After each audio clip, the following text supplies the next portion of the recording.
It's Friday, February 2nd, 2024, and this is the Washington Times front page. Thanks for joining us. I'm George Gerbo. New York Governor Kathy Hochul has embraced deportation for the migrants who assaulted two NYPD officers.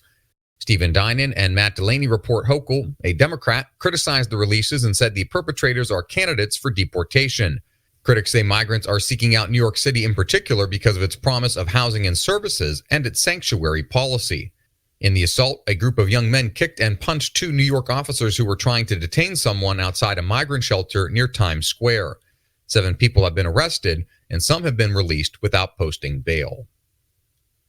A federal judge in Florida has deemed it unconstitutional to bar a truck driver from carrying a handgun in a post office.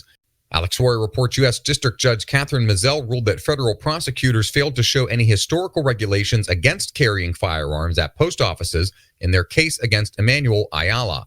Ayala, who hauled packages for the Postal Service, entered a federal postal facility in Tampa with his gun in September 2022 and was subsequently charged with violating federal law and resisting arrest.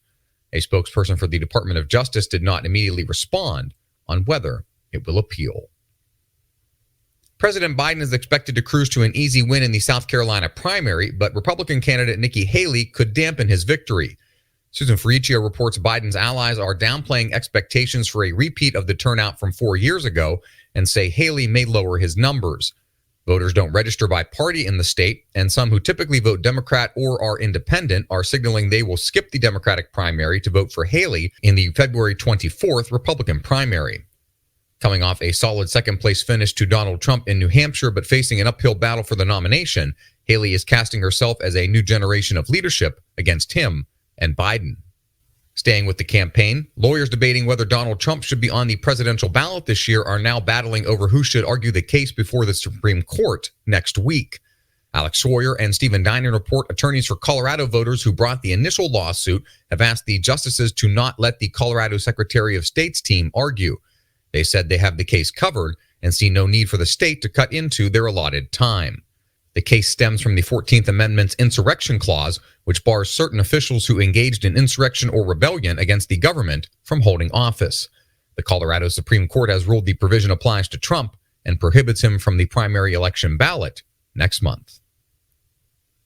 A conservative advocacy group has filed a complaint asking the District of Columbia Bar to investigate whether Hunter Biden should lose his law license because of the criminal charges against him. Stephen Dinan reports America First Legal says Biden has run afoul of the bar's rules prohibiting conduct that brings disrepute to lawyers. The rules specifically mention fraud, such as failing to file income taxes.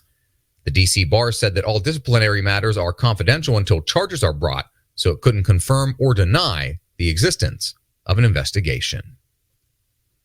And finally, the nominee to head the U.S. Indo-Pacific Command told a Senate hearing that China's military could launch an attack against Taiwan before 2027. Bill Gertz reports Admiral Samuel Paparo told the Senate Armed Services Committee that the Chinese military threat is increasing. He warned that cyber attacks against American electronic and space systems would be the first battle in a conflict with China. Find all of today's front page stories at WashingtonTimes.com/front page or on the Washington Times app, and find us wherever you get your podcasts. Just search Washington Times in any major podcast app. You can also find us on social media at Wash Times for breaking news, sports, commentary, and more. For the Washington Times, I'm George Gerbo.